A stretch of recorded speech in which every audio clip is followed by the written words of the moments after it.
Good evening, this is Ali Ep.08 at Connected Ali Show. Our show focuses on culture education and raising awareness to inspire a positive change in our community. And we bring guests to discuss this topic, this hot topic about diversity, inclusion, diversity and community. And today we have George Namour, and we are going to dive together about so many. Please, George, tell us a little bit about yourself. Who is George, so the audience know who is George? Good evening, Ali, and thank you for having me on your show. It's a great pleasure for me to be here with you guys. So, as you mentioned, my name is George Namour. I'm from Lebanese origin.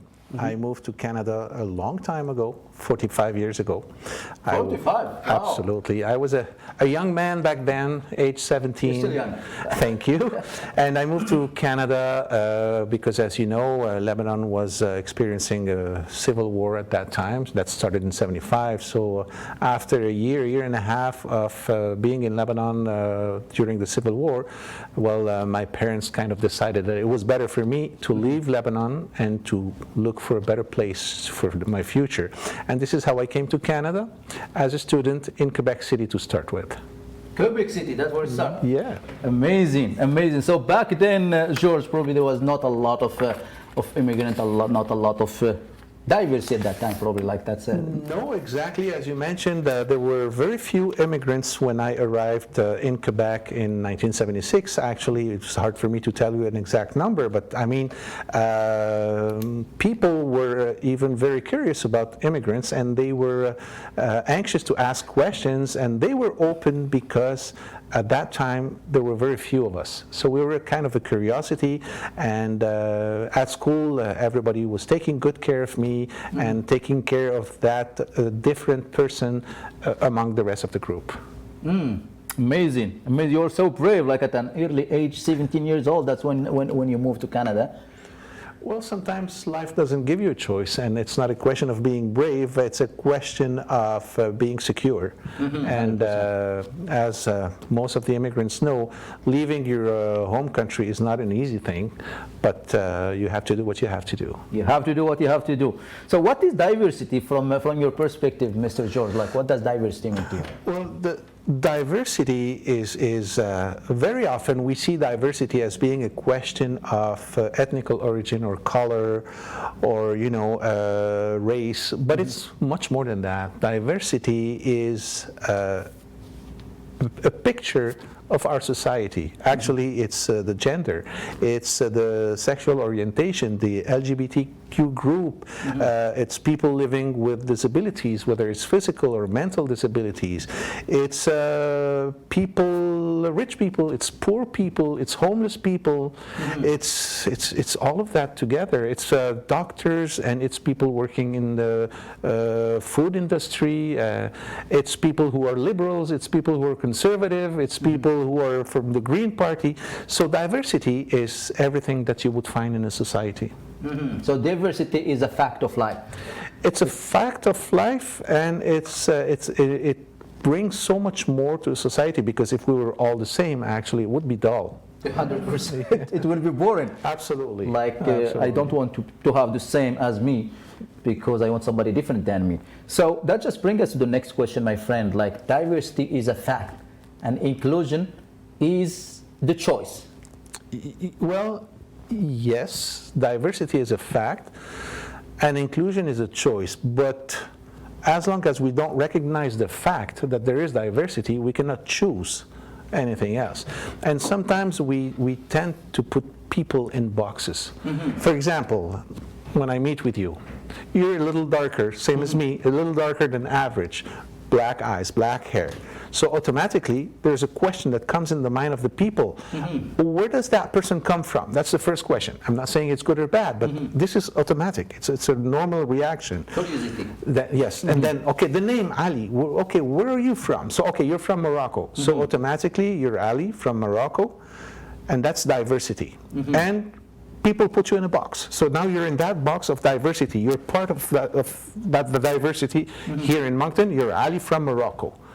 Now, if I want to include you, I have to take you out of that box again. Otherwise, I'm not going to include you. I can accept diversity, bring you to my table or to my business or to my workplace, but if you stay as Ali, the Moroccan Muslim, whatever, well, you're not being included because you need to be one of and not this specific guy. It's the same for the colored person, or it's the same thing for the guy with Asian origins. You need to get out of that box to be included again. I love that. I really love that, because it's just like put in the box, and that's the label we give people. But we have to be willing and meaningful, include those people. Absolutely. And when we include them, not just like we say diversity, we have that person from Lebanon, we have that person from Morocco, we have that person from France, just so people can say they have diversity. But when we really include them, and we mean that by giving them what they deserve, respect them, listen to them, and include them, as you said. And that just get us to the next point, which say diversity is being invited to a team, just like what you mentioned, and inclusion is being invited to play in the team. And what do you think of that? I know you explain it. It's just like well, that. actually, you know, it's diversity is great. But I'm dreaming of the day where we would not need to speak about diversity, because that would mean that we got to the point where diversity is so well accepted that we don't need to fight for it. The best example I could give you is, for example, if we take the mayor of Moncton, Don Arnold. We don't think of a woman being the mayor of Moncton. This is something that has been accepted now with the years. We still have a lot of work to do with diversity to get to that point. So the more we speak about it, the more we educate people, the more we will get there, and the sooner we will get there. I'm glad that you brought that point, because election is a good point of diversity, because we noticed really a lot of change in this election. We have 3 women like Moncton, Fredericton, St. John, all 3 women like the mayor of those city. We have the first black Canadian mayor of Shiphagen. Kasim, yes. And also we have a Muslim councillor in St. John, what's her name? Paula Radwan. So that's just a good example, because sometimes people really do think that they get used to. Do think that they were born and they get used to, so they think that's the right thing. But when we change things and start to see inclusion, it's become something that we need to change. We need to be able to accept the changes. Well, yeah, absolutely. And I think that society has evolved, and today we see more and more acceptance from the people. And as you mentioned, we have the mayors of the 3 biggest cities of Moncton are women. We have Kasim in Shiphagen, who is from Ivory Coast, if I'm not mistaken. And yes, even we have a Muslim councillor in, and I say even, not that it shouldn't be like that, but I mean, this is a big step forward, and the society is changing. And having had the chance to live in different parts of Canada, Quebec City, Montreal, and now in Moncton, I can tell you that my experience has taught me that Moncton is probably a little more open than many other places, and we need to keep it that way. I agree with you 100%, because the last few years I noticed a big change. Like, even if you just look like 5-6 years, you will notice you've been here since 2012. 2012. So exactly, 9 years now, George. Probably you notice like a big community, and you see different ethnicity, different group, different just mosaic. Absolutely. Talking about mosaic, you see different group and stuff. Well, speaking of mosaic, you know, that's the kind of events that we need, and we need more of those events. Unfortunately, now with COVID, we didn't have a chance to have many events, but I mean, Mosaic that is being hosted by Magma, which is a great organization here in Moncton that takes care of the immigrants, and those kind of events will build bridges between the different communities, because when people travel, they learn a lot about diversity. I mean, can you tell me, anyone who has been to Morocco and visited Morocco, and you ask them, how did you like it? Did anyone tell you, I hated it? I'm sure that no one told you that, because they learned about your culture, they learned about the way you live over there. So Mosaic is a little bit traveling around the world within a very small space. And in those 2 days, you can learn a lot, and that's what we need. Yeah. 100%. And that's something that we are fortunate to have here in Moncton. Yeah. It's like you travel the world in your backyard, just Absolutely. like you go see Lebanese Association, Moroccan Association, you see Korean, Chinese, all different, and you learn from each one of those if you are willing to listen and ask questions. And it goes even beyond that, because you can ask, but you can also look, you can taste, you can smell, you can hear the sounds, the music, and that is fantastic. 100%, 100%. Just being there and accept and just enjoy the music, because the music and the food is the easy access to the heart of people. And Mosaic bring that big time. Yeah, absolutely. 100%. And I know you are involved a lot in the community, George, and diversity, you see it everywhere. And now you are a McDonald's franchisee, and you have diversity in your employee and stuff like that. What is sometimes like the challenge that can face people that working with a diverse in a diverse environment in our workplace? First of all, I have to say that I'm very fortunate, because being an immigrant myself makes it easier for me to be open to diversity. And of course, when people from other communities come to McDonald's, they kind of have a connection, knowing that I am an immigrant myself. But what I say and what I have done from the beginning is, the first person that you hire from any different group, it has to be a success. Because if you fail with that one, it's going to be difficult for the next one to come in, and your staff and the people are going to say, you see, it's not working. But if you make sure that the first one is a success, it's easier for the second and the third and the fourth and so on. In my business, we have approximately 20 to 25% of the staff that are coming from the diversity. And when I mean diversity is not just ethnical diversity. We have people with mental challenges. We have people from the gay community. And that is diversity in itself. The challenge doesn't come only from the employees. The challenge sometimes comes from the guests, the customers themselves, you know. And, you know, in the type of business that we operate, we have the drive-through, for example. And some people coming from other countries, like yourself, like myself, we have a different accent. 100%. So when you go through the microphone and through the drive-through, it can be challenging. But in the end, I think it's a big success. And when your customers see how hard these people are working, they're really pleased. I love that.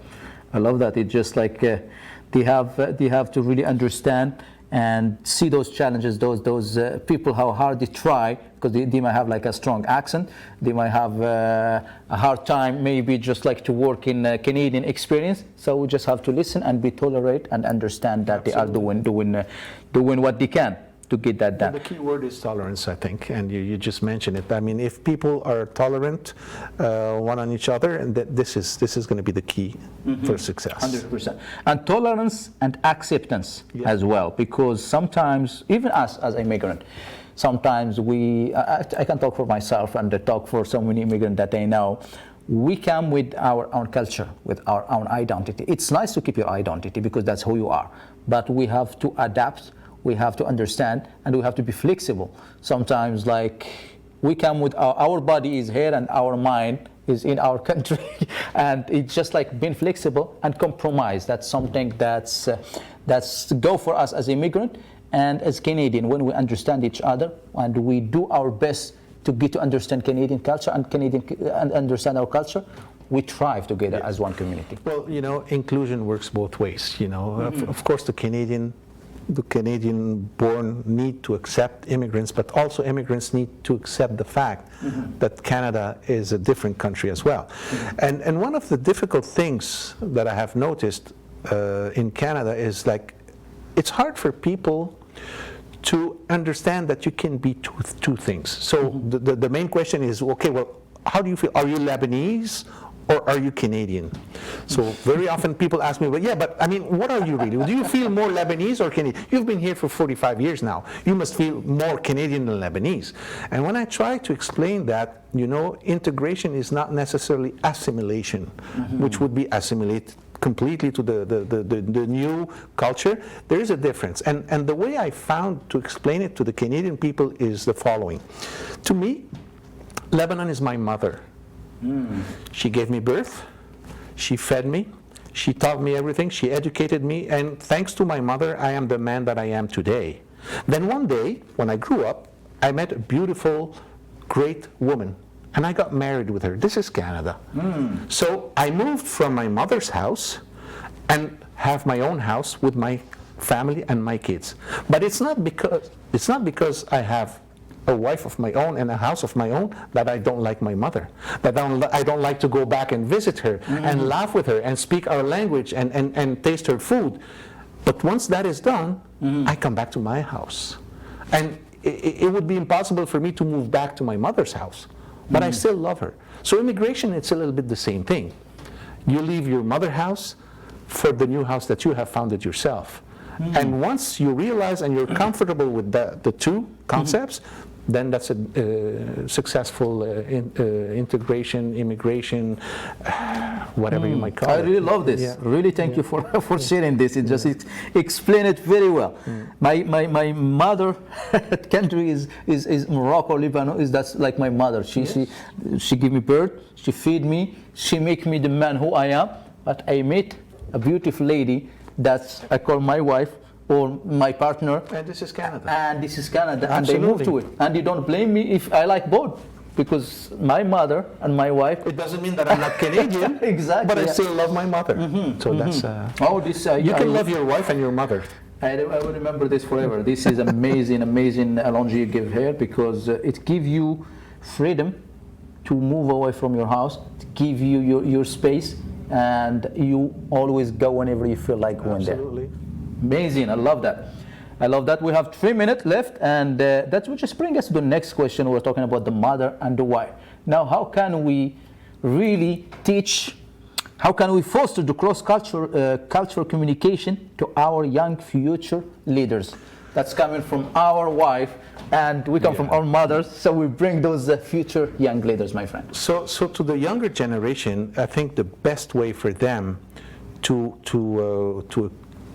be open to diversity and inclusion is by themselves experimenting it.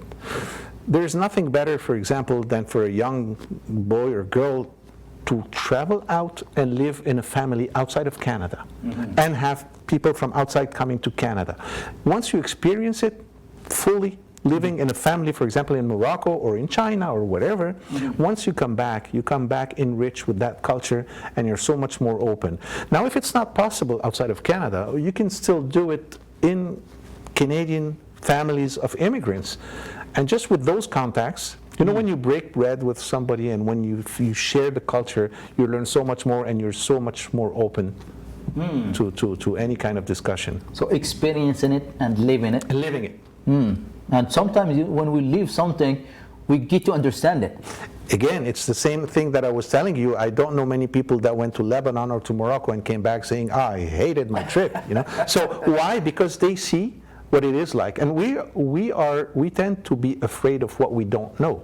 But once we know what it is like, we like it. We become open-minded. Much more. I love that. Live in it, experience it, and just break that barrier and fear. And sometimes fear, George, too. Fear makes people like afraid of the unexpected, the unknown. Yeah, a fear of the difference. Fear of difference. Yeah. And that's normal. Sometimes people, like when people ask me, where are you from?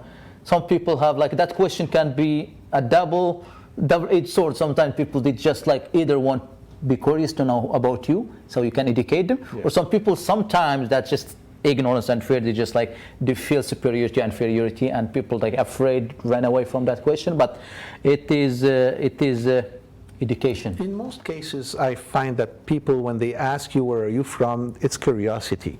But on the other hand, I mean, people also need to understand that when they ask an immigrant, where are you from, indirectly they imply that you're not from here. So they kind of remind you that you're not from here. But the immigrant has to understand that it's curiosity, and you know, communication and open conversation can do a lot to break those barriers and build those bridges that we need to do. Yeah. Just open conversation, and don't take it personal. A lot of people take it personal. Like, why he's asking me, do I look different? Well, yes, you look different. That's why he asked you. Exactly. Yeah. And people just like see it that way. I know our break is coming shortly, but we will be back in a few seconds. We were just sharing an amazing, open, honest conversation with Georgia and Amor, and it's really this type of conversation we like to share, so we can educate, accept, and the word that came in strongly and loudly is tolerance. So let's all dice together and share conversation. You see someone different than you, ask them where they are from and initiate it. We will be right back. Thank you very much.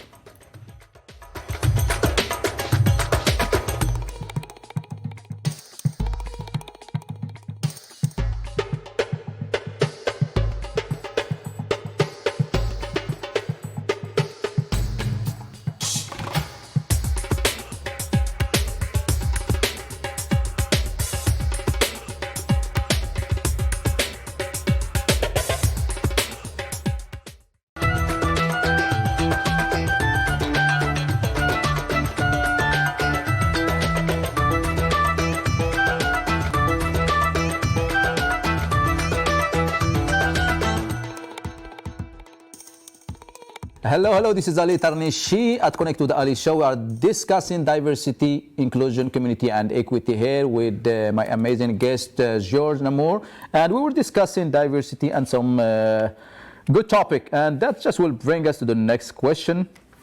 We talk a lot about diversity, Georgia. Yes. Let's talk less about diversity and start working toward equity and inclusion. Well, what do you think about that? you know, we cannot talk less about diversity. First of all, I mean, I get your point that equity and inclusion are equally important, but it's like the fingers of a hand. I mean, you know, you have diversity, you have equity, you have inclusion. It's like the thumb, the index, and the other, you know.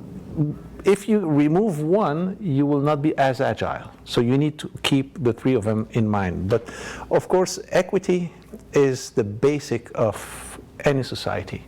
I mean, if a society is not equal, if you don't have the concept of equity, you cannot get anywhere. That's the basic. 100%. And diversity, it's become almost like something that people almost like just put it like an advertising as like it's just like a label. We are diverse company. We have so many that just so they show that they are diverse. But that's my point. Like, let's stop talking about diversity and start focusing on inclusion and equity. What I mean by that, like, let's target, make it like verbalize it, make it measurable, make it time bound. Like in 2 years, we want racial and gender population in the company to be, let's say for instance, like from women, or 50% of that to be in the executive team or something. So we make it like more meaningful, including them. Well, of course, you need to have a plan. But on the other hand, we have to be careful about numbers and setting targets and percentages, because sometimes when you go that way and you set percentages and you set targets that are really restraining, you can miss something. And you can do things that are out of what you want to do just to hit a target. It's better, sometimes it's better less, but do it good, than try to have too many at the same time. Exactly, and too many at the same time, and just, you know, drop the ball because it's too much for you to handle. So you know, the numbers and the time frame is important, but I think the quality of the way you're going to integrate the people is going to be the key to success. It's a process. Change usually takes time. And change, like we are doing this inspire and positive change in our community just by having discussion. So when we talk about diversity, we don't make it like a tough topic to talk about, but make it easy. Like when approaching someone, said, where are you from? You ask it and don't have to be afraid, oh, I'm scared that he will be, but it just like make it easy and so we can understand you, you can understand me, and we can move forward. Yes, and that famous question, where are you from, is important because it's a conversation starter, you know, it's an icebreaker, and it's better to know what people want to know about you than to try to guess and give them information that they might not need. So don't, I'm telling Canadian people, don't be afraid to ask questions to immigrants. Some might feel offended, but I think the vast majority will be happy to see the interest that you have in their culture and in them, actually. 100%. 100%. How many times, like when you really bring in some food or to playing your music, and people will be like curious, oh, that's amazing, can you tell us a little bit? And you feel like, you feel a sense of belonging, you feel like you're respected, and you feel like people want to know more about your country. Yes. But you know, sometimes the immigrants, you have three type of immigrants. You have those who are willing to integrate. You have those who are just not willing to do anything, and you have those who are willing to assimilate.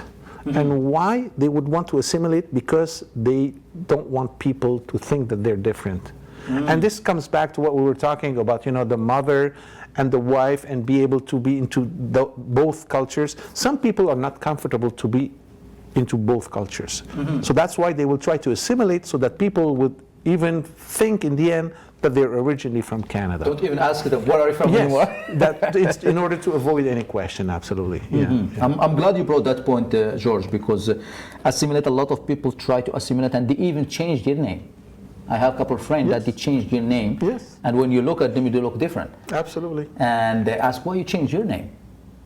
I said, because I was applying for a different job, and nobody called me because my name is this, so I have to change my name. But that's not the point. You have to be proud of who you are, and if it's meant to, because when you change your name and you get invited to the interview, you will be still.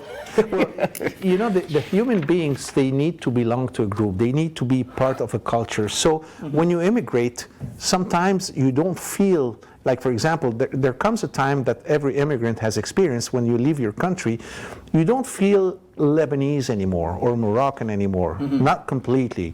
And when you go back to your country, people look at you differently. You're one that left. You're not one of ours anymore.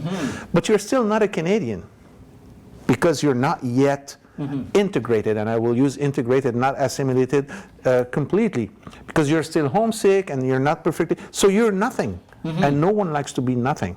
So some people tend to go back to their culture, and some people tend to assimilate, but you need to balance both of them. I love that. I'm really glad you mentioned that, because balance is a big thing in everything. Like we have to be proud of who we are. We have to be proud of our mother that's really give us birth, and proud of our wife that's really taking care of us, and that's where we have children together with, and we all combine together and have a balanced life. And usually the basic need of human, my friend, it's to be respected, to have a sense of belonging, and to feel that people listen to you and respect you and understand you. And initiating this conversation, it's just like to break the ice, so people, when they really get to understand you, they know how they ask you. They know how really to appreciate who you are and stuff like that. And that's where our diversity comes from, because diversity is strong for our community, but we have to unleash its power so the community benefit from it. Absolutely, 100%. And that just will bring us to the next question, my friend. How are we doing in our community to embody diversity? Well, we're trying to do a lot of things. Maybe we don't do it all together. You have a lot of organizations, you have a lot of people willing to do a lot of things, but you have so many different levels, like you have the federal level, you have the municipal level, you have the provincial level, and we need to have some type of cohesion between all these organizations to make things easier. For example, you have a program which is the AIPP, and this is more provincial, but part of it depends from the federal government. So in the end, you have a lot of overlapping, and I think it would be easier if immigration was more local than national or federal. That's a good point, because when it's more local, the focus is more about the community. It's towards the needs of the community, actually. The need of the community. Amazing. I agree with you 100%, because when we focus on our community, on our diversity in the community, that's when we really satisfy or make the need kind of like we answer those questions to diversity. Especially that when it gets to immigration, it's it's one thing to bring people here, but it's another thing to keep them here. And so many people land here in Moncton or in New Brunswick in general, and they end up in Montreal or in Toronto or in other cities for so many reasons. But I mean, we have such a beautiful quality of life here. We have everything to keep them here, and that's what we need to focus on. The quality of life is 100%. The pace of life is slow, friendly people, nature, and traffic. A lot of people complain about traffic. 10 minutes. That's Well, for having experienced other big cities, I can tell you that here it's nothing compared to what you would find in Montreal, Toronto, or even Quebec City. It's it's very different. What's the traffic jam like in Quebec? Probably like an hour. Oh, it depends. Like, I mean, some people choose to live downtown in order to avoid traffic, and they take the transportation, the bus or the metro, but the subway. But I mean, it's common to travel for an hour and a half, morning and evening, an hour and a half in the morning, an hour and a half in the evening, to go to work and get back home in those big cities, which is terrible. I mean, Hey, if you want to go to Shidiak, 20 minutes, go to the beach. oh my God, that's yes. It's the quality of life is 100% is amazing in this city, and diversity is growing the last couple of years. I noticed a huge like growth in diversity, and even people like it, they become more open now to know about different culture, to attend different activity that organized by a community or different association. So there is people interested, and there is people that curious to know more about that. And again, I think it goes, I mean, we need to use every association that we have in Moncton and every organization that takes care of immigrants in order to organize, activities for immigrants and Canadian, and put them together, like at the Centennial Park in summer, do potlucks, barbecues, sport events, and all kinds of things which would make immigrants and locals gather together and learn to know each other. I love that idea, because that's just like people will be having fun, and even put some music with it, food and music, and you won't even tell the difference. When people say I'm Canadian, but you don't look Canadian. What Canadian mean? Is it like has to be black, or has to be white, or has to be dark skin, or so? I think that the definition of Canadian would be the same as the definition of diversity. Love that. It's exactly the same thing. Canada is diversity. Absolutely. And that should be even taught at school too, like to children, because I used to work at one school as a supply teacher, and one kids, like at the elementary school, and I said, are you Canadian? I said, yes, I'm Canadian, but you don't look Canadian. So it is just. So how does a Canadian look like? It's just for curiosity. Like I know it's the skin, the color, and that, but just like education. And Canadian, there is black, there is white, there is a Canadian Arab Muslim, there is a Canadian Christian, there is a Canadian Jew, there is a Canadian indigenous. So there is so many. So that's what we want people to know, that Canada is diverse Canadian. One thing that would help a lot, maybe, if you allow me, it's when, for example, when the Syrian refugees came to Moncton, there was a program where they would be matched with a family. So a Canadian family would take care of a Syrian family when they arrived for 1 year. They would commit for 1 year, that family. And that helped a lot the Syrian people to get used to Canada quicker, faster. So that family would take them to shop for winter, buy the shoes, the boots, the clothes, help them with the school to get the kids at school. And that created a lot of friendships, and I think that every immigrant that comes to Canada should be matched with a Canadian family for a certain period of time. It would be like a foster family, that would help them to get integrated, to get, to be part of Canada faster, sooner. I love that, because I think that's what you mentioned earlier about cross-cultural, how to foster cross-culture at an early age, and that's about living it and experiencing it. And by those being matched with that family, to will teach them how the Canadian shop, how the Canadian think, how the Canadian do things, so that just make them like kind of, okay, I will respect that. Well, it's simple details that people don't think about. I mean, you come from Morocco, I come from Lebanon. I'm sure that when you came to Canada the first time, just the appliances are not the same as in Morocco. 100%. Here we use more electricity, over there it's more gas. How does this work? How do I connect this? How do I pay my bills, and so on. So this is where the help of a Canadian family could be very precious. We complete each other. 100%, like Canadian, this is the way we do it, the fastest way, Instead, back home you go and pay your bills. You have to go to the office and pay it. For Here you example. pay it by Online. phone, online. Yeah. Holy, how that's so fast? Then it's done. So it's just like combining, knowing, learning, and Yes. educating ourselves about that. Sharing the experience, actually. Sharing is caring. Yeah. Sharing the experience. And that's just bring us to the next question. I know we have 3 minutes. And I think we mostly covered this, but I will just like maybe get maybe see if we get some answer from effort to foster diversity without equitable practices and intentional inclusion will mostly fall short. I will repeat that. Effort to foster diversity without equitable practices and intentional inclusion will mostly fall short. That's for sure. I mean, it's one thing saying it, and it's the other doing it. So if you say something and you don't live it and you don't do it, it's not going to work, of course. And you can put, laws, and you can put fines, and you can put all kinds of mechanisms to force people, but by forcing somebody, you will never achieve anything. It's by education, by doing what you're doing today, by doing what you're doing every day, that we will succeed in doing it.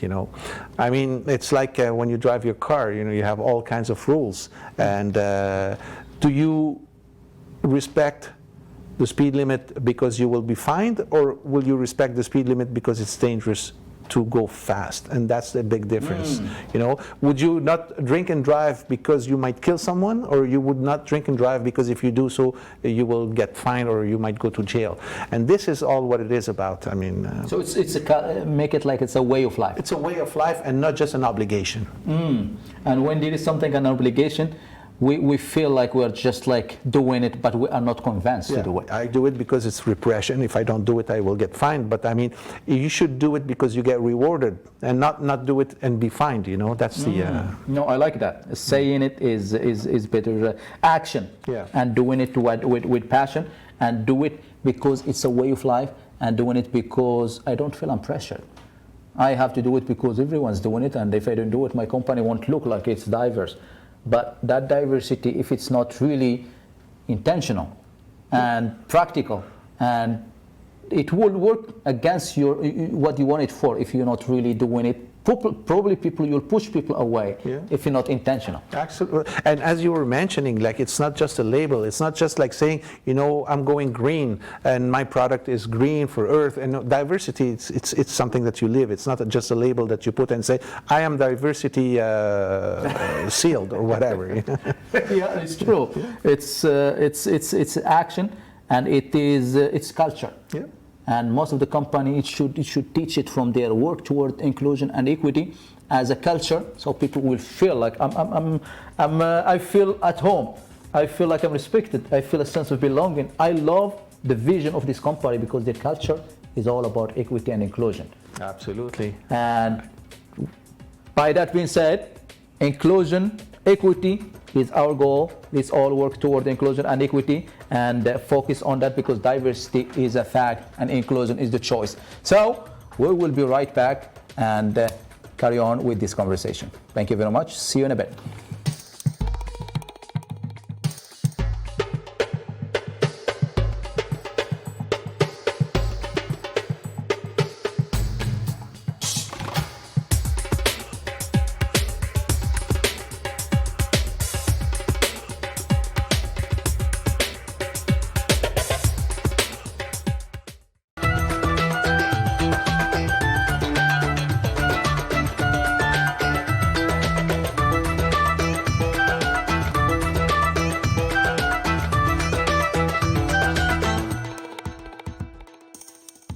Hello, this is Ali Tarnishi at Connect with Ali show. So we are back to you with George Namour, and we are discussing inclusion, community, equity, and let's go back to it, my friend. Hello, my friend again. Hi, Ali.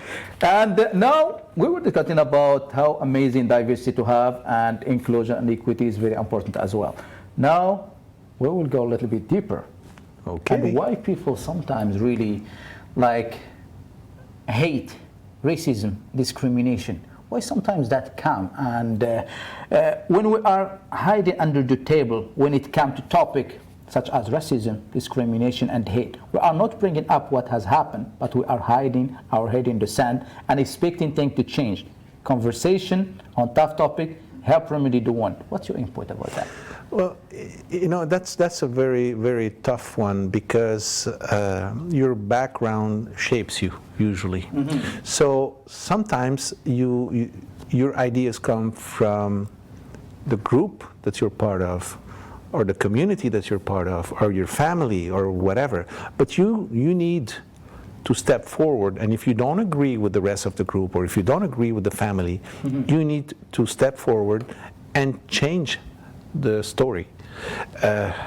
What I mean by that is, and this is a topic where I usually don't go into, and I'm going to take the liberty of doing it, and if you want to stop me at any time.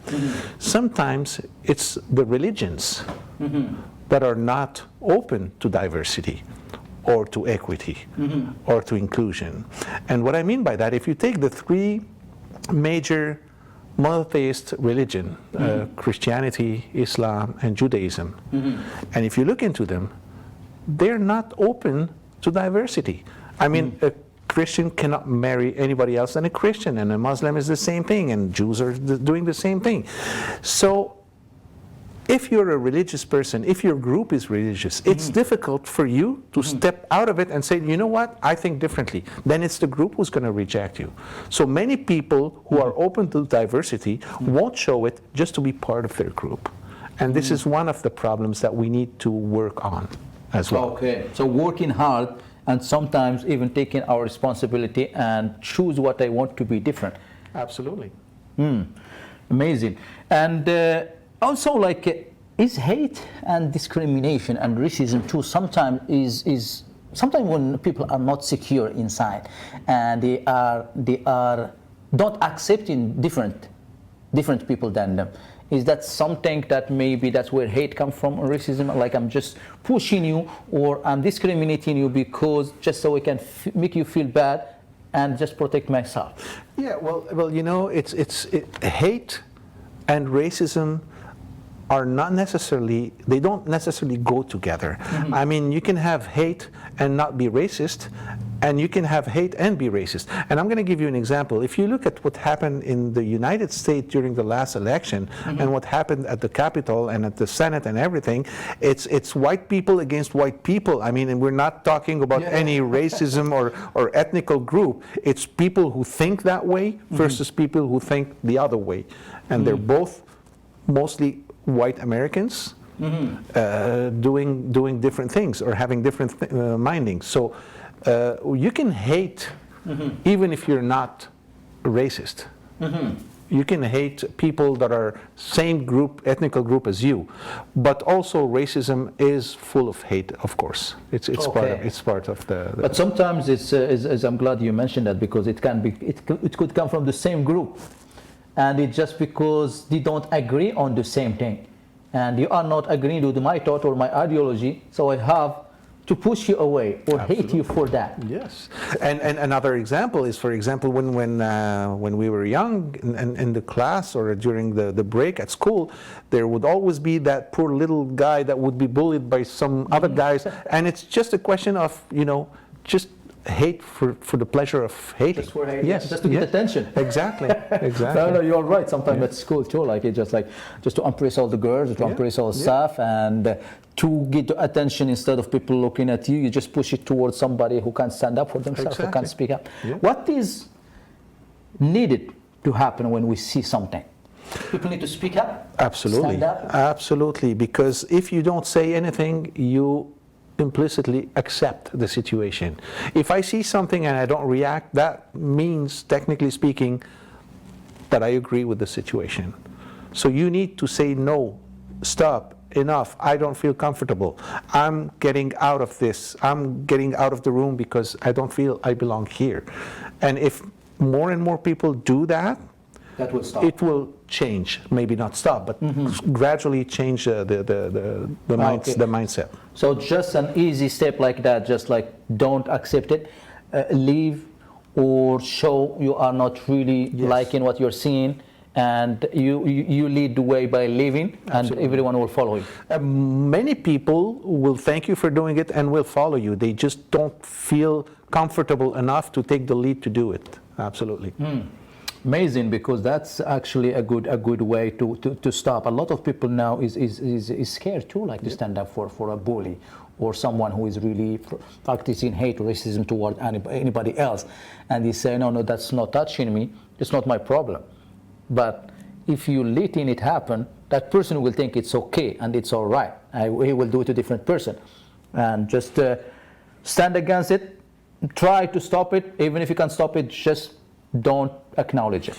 Exactly, but it's not always easy, because when you're part of a group and you want to stay in the group and you stand for something that the group doesn't follow, then you might be excluded by your own group. That's what I was saying, and exactly. So it's not easy.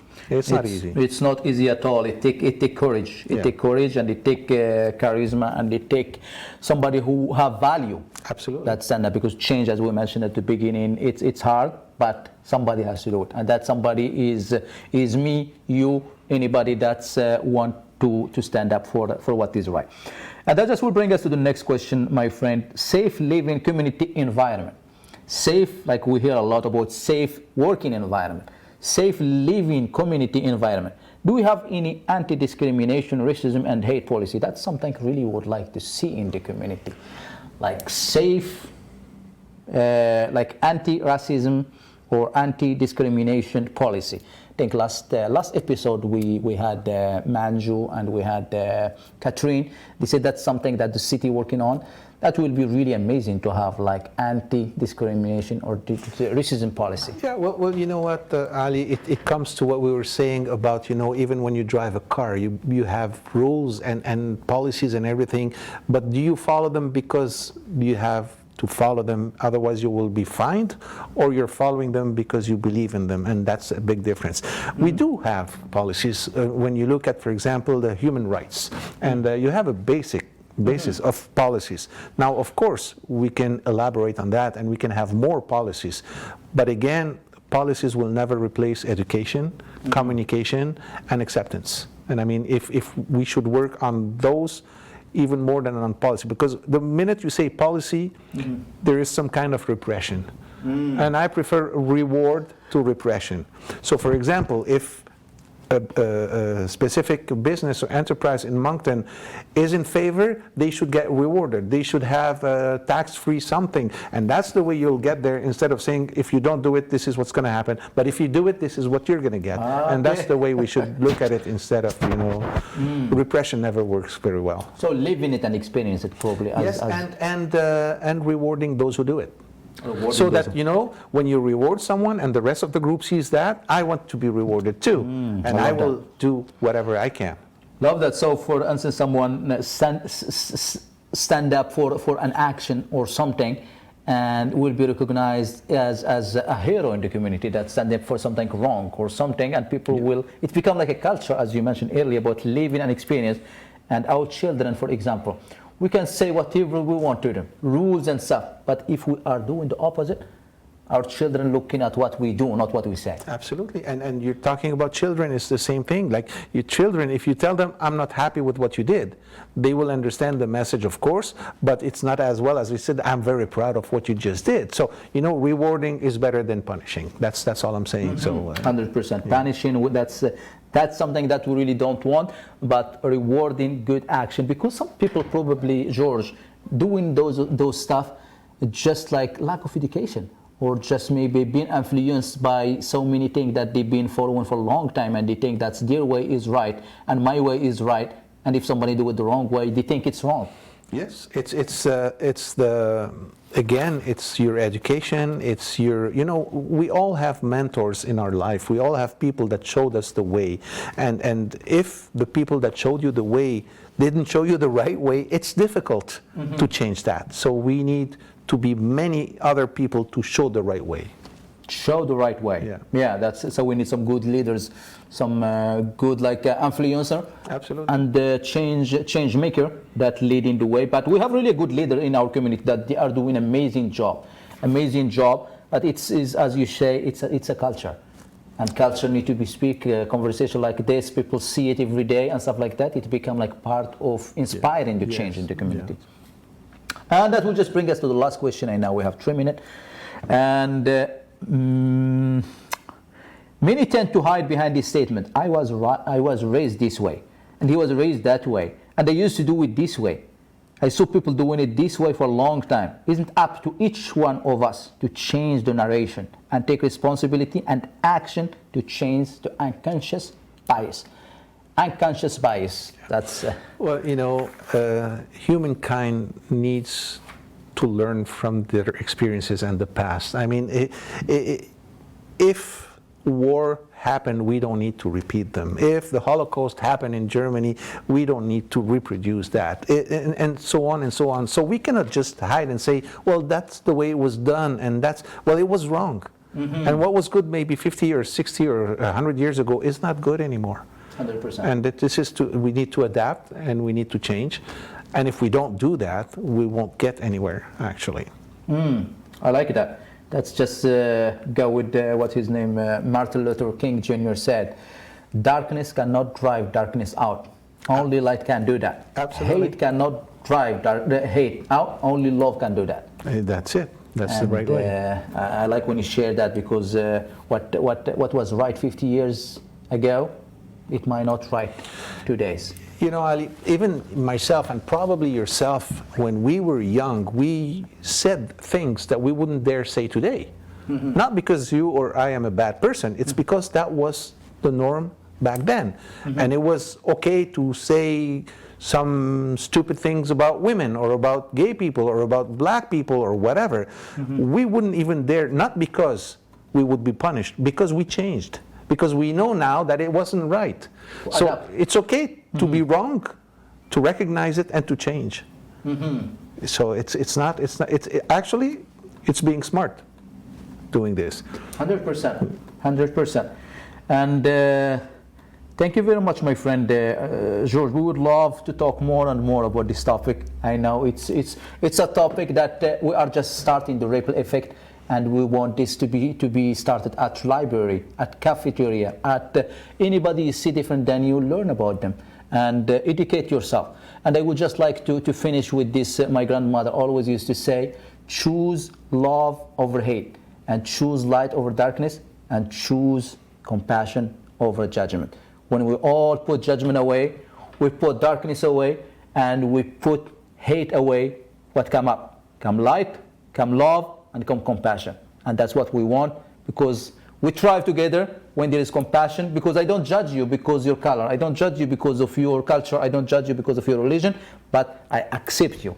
And when we accept, we move forward. So please help me thank my friend George Namor for this amazing conversation. Thank you, Ali. It was a real pleasure for me, and your grandmother was a very wise woman, actually. Thank you very much. And change starts with us. Let's spread that ripple effect, and we will see you next Wednesday with a different guest. And I thank you very much, George, for accepting the invitation and for being part of this conversation. It was a pleasure. Thank you. Appreciate it. Thank you very much. So see you next week, my friend. And episode will be on Roger TV at 8 p.m. Thank you very much and have a wonderful day. Take care. Thank you.